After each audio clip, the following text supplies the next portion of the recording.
Naznin Akter happy cricket তারকা রুবেল হোসেনের সঙ্গে যার প্রেমের সম্পর্ক নিয়ে তোলপাড় হয়েছে সর্বত্র। বিষয়টি গড়িয়েছিল আদালত পর্যন্ত। ধর্ষণের অভিযোগে মামলা করেছিলেন হ্যাপি, যদিও শেষ পর্যন্ত অভিযোগটি প্রমাণিত হয়নি। এসব কিছুর পরও নায়িকা হ্যাপি ব্যস্ত ছিলেন শুটিং এবং অভিনয় নিয়ে। নায়িকা হওয়া ছিল শৈশবের স্বপ্ন। স্বপ্নের জগতে বিচরণ করেছেন হ্যাপি। একে একে অনেক ফিল্মে কাজও করার প্রস্তাব এসেছে।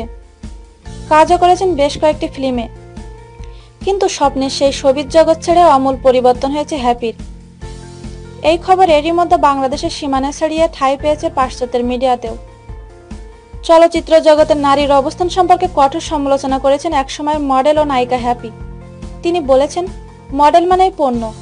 কারণ একজন মডেল যখন কোনো বিজ্ঞাপন করে তখন সে তার চেহারা, অঙ্গ ও অভিনয় দিয়ে মানুষকে সেই বস্তুর দিকে আকৃষ্ট করার চেষ্টা করে।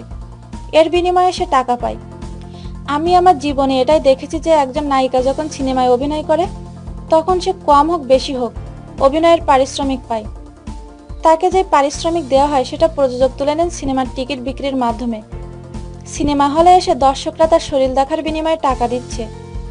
যে মেয়ে নিজেকে যত সুন্দর পণ্য হিসেবে প্রদর্শন করতে পারবে সে তত বেশি টাকা পাবে। আমি চলচ্চিত্রকে সবচেয়ে জঘন্য মনে করি এ কারণে যে তারা মেয়েকে শুধু পণ্য হিসেবেই দেখে।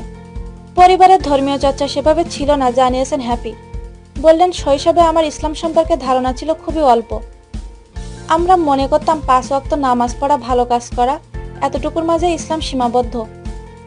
প্রতিদিন 5 ওয়াক্ত নামাজ পড়া যে ফরজ, পর্দা পালন করা যে ইসলামের আবশ্যিক বিধান, এমনটি আমি আমার পরিবারে কখনো দেখিনি।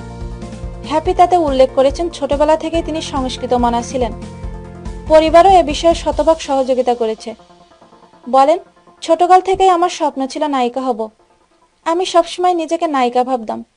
এর পরপরই তিনি আস্তাগফিরুল্লাহ উচ্চারণ করে বলেন, টিভিতে গান বাজতেই আমি নাচা শুরু করতাম।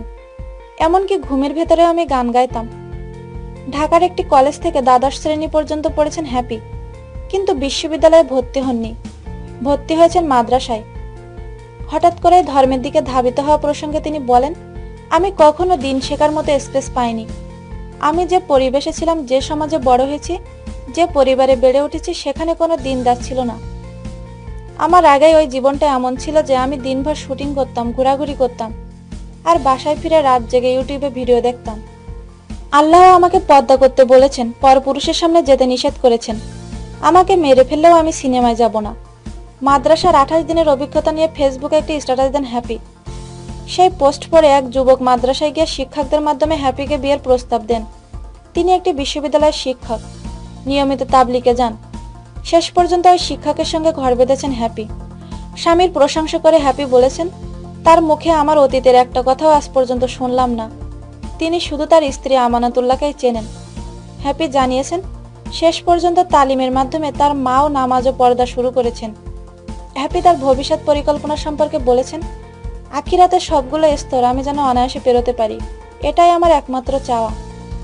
আমাদের এই ভিডিওটি যদি আপনাদের ভালো লেগে থাকে তাহলে প্লিজ সাবস্ক্রাইব করুন, লাইক, কমেন্ট এবং শেয়ার করতে ভুলবেন না।